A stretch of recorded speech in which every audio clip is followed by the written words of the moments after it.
أعوذ بالله من الشيطان الرجيم بسم الله الرحمن الرحيم إياك نعبد وإياك نستعين زمارونو السلام علیکم.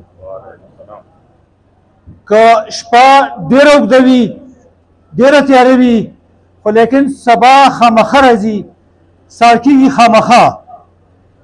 ډېر ظلمونه په دې قوم وشو ډېر ظلمونه په دې ملک وشو.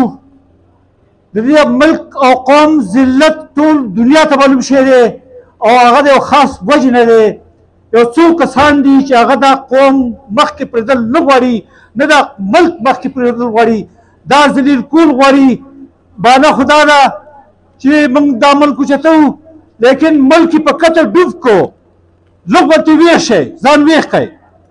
زموږ زیاتې خبرې نه کوو خو زموږ د کلي نه زموږ د چکېسر نه څه کسان اوس هم راغلي په جیل کې وو مخکې ورځ راغلي او دغه دا جواد او دا کسانو او اوس هم یو کس شپږ کاله په جیل ختلی په جیل کې دی. آخر کوم ظلم شروع دی کوم زیاتې شروع دی د قام سره څه کېږي د ملک سره څه کېږي. لږ غوندې ځان ویښ کړئ لږ غوندې ځان کې جذبه پیدا کړئ.